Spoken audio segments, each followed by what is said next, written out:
What's going on, guys? It's Dorian from Cravings, and today we are going through a case battle. Essentially, Cody and Ryan, one of the team's friends, came by with a case, and they were like, we're going to crack this case here because we want to show you all the cool stuff that we open. And I was like, sure, open this case here. But I completely forgot that we had balcony restorations going on where they rework our entire balcony and they drill through the entire building that I live in, and you can't hear anything. So what you can hear right now is Cody and Ryan talking all the smack because they think that I can hear them when I already tried to hear them, and you can't hear anything. So they're cracking, they split a case of tins, which I don't remember the exact price of what they got it at, but they got it day of release, and they're doing 6 tins for 6 tins. I kind of walked them through some of the promos and some of the stuff that they'd be getting, but they were just as surprised to see what they get. So they both got the new Chaos card. They both got Kaiser Glider. Cody got a Monster Reborn. So Cody's on the left and Ryan's on the right. Cody got a Monster Reborn and Ryan got a Regeki. Ryan got a Dimensional Shifter and Cody got a Dark Ruler No More. What we discovered out of the case too was a lot of ratio numbers, fun things like you only got 2, 2, and 2, or you got a complete playset of one or the other when it came to promos. So it's actually really, really neat. There were some cards in here that I saw other people pull in their cases, and some cards that they never saw. I won't spoil it until maybe the end, but one of the big ones was I opened 3 tins and got a Boral Sword. They didn't get a single one, I don't think. I don't remember actually, but we're probably going to see it. Ryan pulls a Cyber Super, and his only really good card is the Secret Roar and the Trap Trick. The Trap Trick's really good. Cody gets an Engage and a Chupacabra. We also noticed that there were a bunch of common Sky Striker cards in this, and Craig really wanted to play all the common poopy Sky Striker cards. So we started piling the Sky Striker cards aside so Craig could play them. For the sake of this tin, I'd say Cody won that one because the Roar and the Trap Trick are definitely not worth more than the Engage. Following up, we move on to the second pack. The second pack generally isn't that great, but you never know. All the incantations that come out of this are really cool. They're shiny, they're super. The few Crusadias that did get reprinted were Draco. Reclusia got an Ultra. Cody got a Pankra, which is an Ultra, even though we just saw a secret reprint of this. This one, Ryan won because he got a Vampire Sucker and a Crusadia Icomax. Icomax obviously didn't need a reprint. It was already an Ultra, and people weren't playing that deck like crazy, but who knows? Vampire Sucker was a beloved reprint. I think I didn't even have one before I opened the tins and got one myself, so that's kind of nice. Finally, for Ryan's final pack, we have a Super Fusion, the secret, what's it called, the Noble Knights card. He's got an Ultra Cerberus, which is dope. I really like the Ultra Nightmares, they're really cool. Cody grabs Super Hers.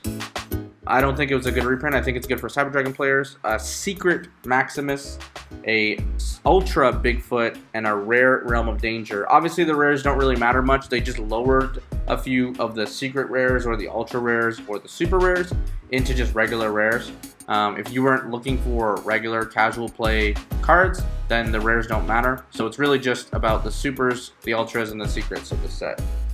I believe based on the tin, from what I'm examining now and what we're comparing between the rest of us, even with Cody's promo card, I think Cody has a better tin. So I'm going to give that first one to Cody.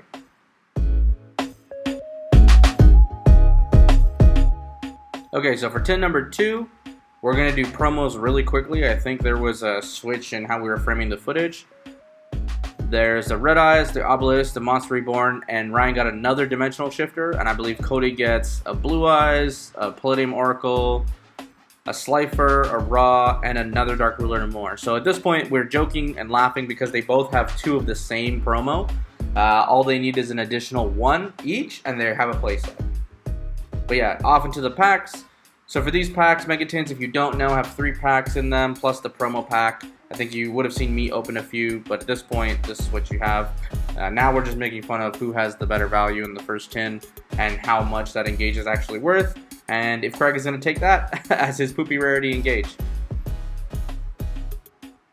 An FA Don Dragster as a super is a really good super. I think that's an awesome reprint because it does see a lot of play. Shizuku as a secret was supposed to be short printed, so that's a great tin. That's a great first pack for Ryan.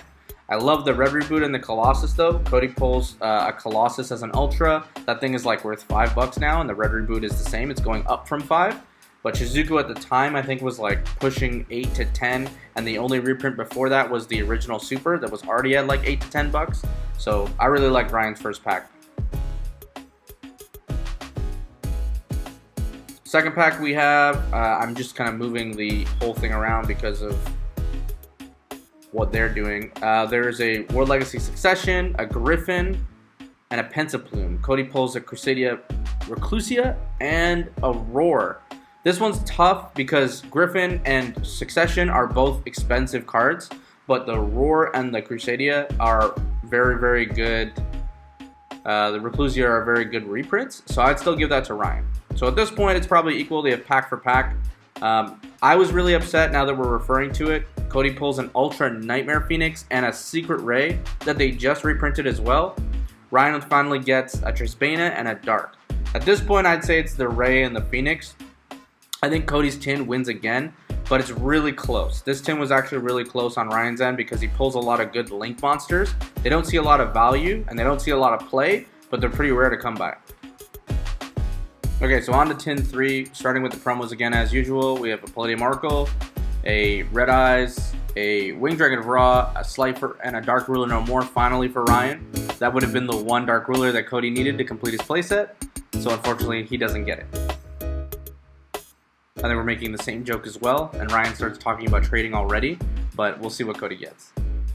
I think the one thing that's very important about these tins to note that it really disappointed me is they reprinted a lot of cards in Super that weren't really necessary, and I think they could have had the chance to reprint a lot of the Salamangreat cards. Cody grabs a Regeki, an Obelisk, a Blue Eyes, a Palladium Oracle, and a Dimensional Shifter. And this is where they do decide that, you know what, we can just trade at the end, and that way we both get a playset at least. But yeah, going back to the Salamangreat cards, it's kind of super annoying they didn't reprint Jaguar or Falco as a shinier variant, specifically because they did that for the Incantations and the World Legacy cards, which no one plays. So I just don't get it. Sekka's Light as a Prismatic Secret was not that hot because it already came out as an OTS Super, but it was pretty good. It did not beat Cody's Multi-Faker and Griffin. That was definitely hot fire. Multi-Faker as a Prismatic Secret is a beautiful card. See, something like that, getting a Gazelle as a secret reprint would have been nuts. But we already get one. They did do one, and you do get Foxy, which I do think we see even in this tin, or maybe somewhere along the lines. Don Dragster again is a super for Ryan, Multi-Faker for Ryan, Ultra Dino Wrestler for Ryan, and then we have a Poopy pack from Cody. The Mana Dragon that no one cares about, Herald of the Abyss, and an Incantation Talismandra. So Ryan definitely wins on that pack.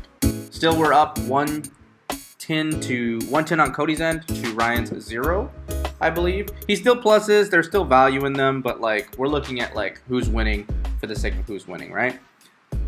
Ryan pulls a Cyber Rev System, Cody gets an Arborea, Cody gets a Jackalope and a Pankra, while Ryan gets a Hawk and a Bigfoot. Now, based on the reprints here and the actual value, Jackalope beats that. Jackalope has the best value out of the tins.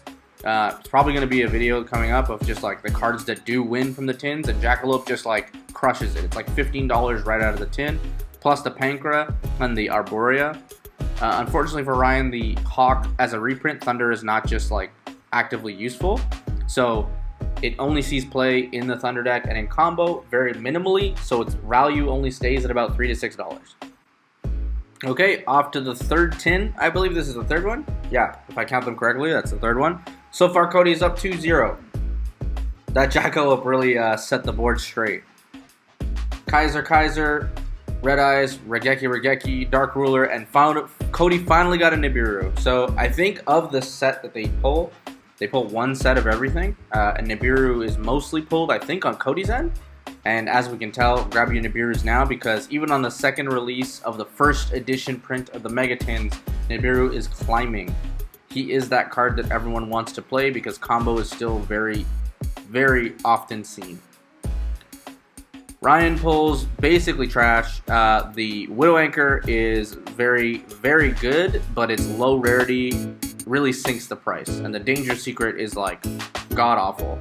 Cody pulls value above it just because he grabs a Bigfoot in a Succession. Succession now being a higher reprint of its own type makes it essentially more valuable. Next, we have Ryan pulling a Thunder Dragon Roar, a Beat, which is a good expensive card. That thing is at like $10, and the Roar is at $4. Cody pulls a $3 Titan and a really poopy Noble Knight Secret. So Ryan definitely takes that one pack for pack. Finally, it's up to this last pack that they're going to open for this tin. This is tin 3. We're going to find out whether or not one of them pulls the better value, and maybe Ryan can finally make a comeback. Crusadia Equimax, another Cerberus. That's the value. Cody pulls a Draco, a Hayate, a Mothman, and a Cerberus. Oh yeah, this was the double secret pack. He gets an Ultra and a double secret, so Cody obviously wins this one. This is the weird one. Yeah, it was really spooky. So apparently this can happen. I've yet to see it in other tins, and no one really brought it up. And all the stores that I talked to wouldn't pay attention to it close enough. But Cody did pull 2 secrets. He pulls a Mothman and a Hayate. They are both Prismatic Secret. I think we joke about it and double check because it even trips me out. So yeah, obviously Cody wins that tin hands down for sure. Ryan gives a thumbs up. That's like waving the white flag, dude. There's no way you're beating double secrets, especially in a misprinted tin. That means the pack is even thicker. Off to the 4th tin. 4th tin per person means that they are at 4 and 4, so this is 8 tins. That means there's only like 3 more tins to go. 4 more tins to go. Ryan finally pulls a Nibiru, a Regeki, a Slifer, a Palladium Oracle, and a I was gonna say Obelisk, but it's an Exodia. That Exodia art is really spoopy. It's very dark looking. It does not look like the standard Exodia. I think it even has a different name. Cody gets the sick Blue Eyes, the Palladium Oracle, Winged Dragon of Ra, Monster Reborn, and Dimensional Shifter. So now they're equal on their playsets and what they have of each other's. I think Ryan is still missing a Dark Ruler. I don't remember what he pulled in the last pack. But let's get into the packs. Currently, Cody is still winning 3-0. Ryan still has plenty of value in his packs, but at this point, Ryan has a long way to go to catch up to Cody's extreme value and luck of pulling an extra secret. Starting off poorly, Ryan gets a Trispana and a Mana Dragon. That's okay. The Mana Dragon isn't useful. Maybe we'll see some play in the future, but you don't see much of it today. Cody pulls a Multi-Faker at $4 and a Duo at $3. Cody definitely wins this pull. First pack going to Cody.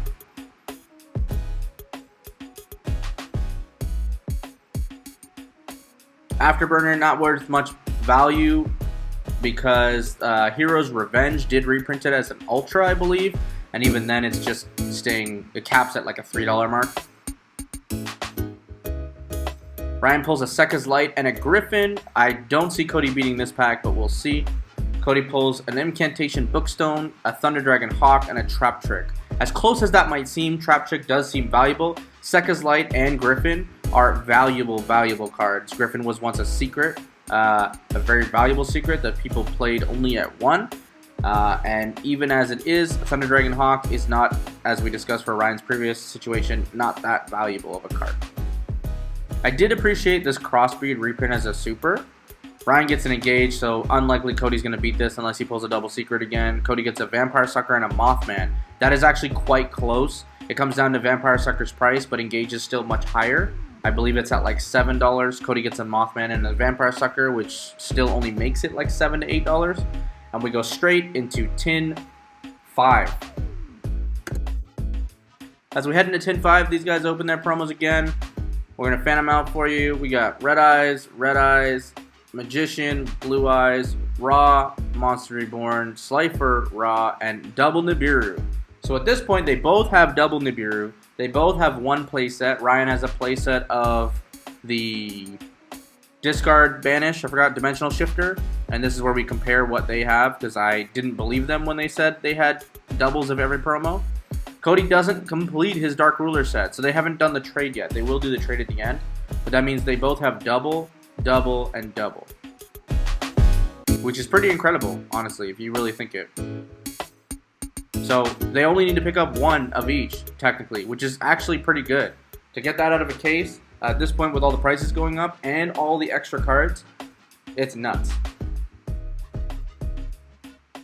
Getting into the packs now, we have the standard commons. A lot of the for hires got reprinted as commons, so they're just like trash cards that nobody's playing. They both get a hers. Ryan gets a Sunlight Wolf that's sick. Ryan definitely wins. I think Cody immediately gives the flag of, yeah, I pulled a Reclusia, you pulled a Heatleo. That's it, you win.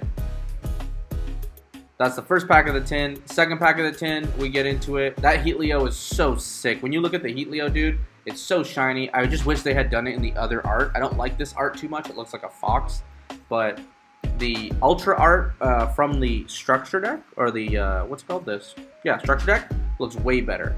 Ryan opens up a Talismandra, a Seeger, a Nessie, while Cody opens up the Vampire Ultra that nobody wants, and the Foxy Secret that I immediately steal. I'm trying to show the camera the prismatic on that Foxy. Wow, it's nuts. All the prismatic cards have this like hashtag shine to them, where they're both like cross-etched. They look very dope. I think I even steal the Foxy from here. I give it back to Cody, but at some point I get that. Next, we're into the third pack. Ryan obviously already showing the rev system that he gets. The reprinted rev system, which was a beautiful secret at the time, but it comes now as a super as well as hers. This is the last pack of the tin, I believe. Ryan pulls a Multi-Faker, a Cerberus, Cody pulls a Mothman, and a Bigfoot. Ryan definitely wins this tin, for sure. He got the Heatleo, he got the Seeger, he got a Nessie, which is it's already short printed. He gets a Multi-Faker and a Cerberus? No way. Ryan definitely finally gets it. He pulls one out. Cody's at either 3-1 or 4-1. We're on 4-1, right? That was the fifth one, I believe. I can't keep track. I'm not good at remembering things, especially when I'm just talking the whole time. And we're reviewing now some of the secrets. Cody pulls, he has a playset of the Mothman. They're reviewing some of the stuff they've already pulled. Ryan has double Multi-Faker, a Foxy for Cody. The Solar Flare Dragon they discuss about because, I mean, as a Link 3, if you care about that card, then it's a good card. But if you don't care about that card, it's not a great card. The Thunder Dragon stuff is all there. The Maximus, is his name Maximus? I can't remember. But the Crusadia card, the cool looking Crusadia card. Cody also has a Ray, which is dope, and a Red Reboot. The Red Reboot was amazing. The Hayate and the Shizuku were awesome. I didn't know Ryan had 2 Sekka's Light, but that's cool. Ryan has a full, not a full playset, but a playset of the Thunder Dragons. Everything but Colossus and Titan, whereas Cody has the Colossus and the Titan. No, that's actually it. Those are all the cards. We're counting them out now just to make sure everyone gets exactly what they're looking for. We're trading, deciding what people want, looking at what Ryan wants versus what Cody wants. Cody definitely won this case opening. Cody's on the left side. You can tell by his value. Look at it. It looks beautiful. All that premium value. They're deciding on trading certain cards or even the promos. And the promos definitely add to it too. I just really stopped considering it because no matter what, you're going to open certain tins and you're going to get certain cards. But what they pull secret-wise is amazing. A lot of these cards are pretty valuable. A lot of the cards are worth playing. I think this was also before the Toronto Regional, so they were trading in terms of what they wanted to get before they had to go pick up their own cards. If I could suggest getting the tins, I probably would tell anyone to buy tins. The sealed product is great.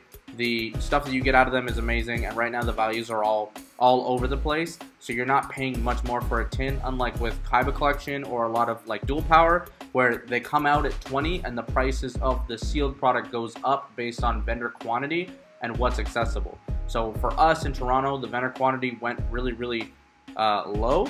A lot of the stores couldn't get their hands on them anymore because certain stores were buying them out. And so the price of the actual product went up to $40 and $50 for like 3-6 packs. Whereas this, you're only getting 3 packs per tin, but everywhere you go, they're still selling for like 20 bucks. So if you can get a tin for like 20 plus tax, which is still like $23, $24, that's pretty good, especially because you can pull extreme value out of this. The unfortunate cards that you don't see in these tins are Infinite Impermanence and Chaos Dragon Levianeer that should be coming out in Dual Devastator. Otherwise, thank you guys so much for watching the video. Like and subscribe. Let us know what you think, and I'll see you in the next one.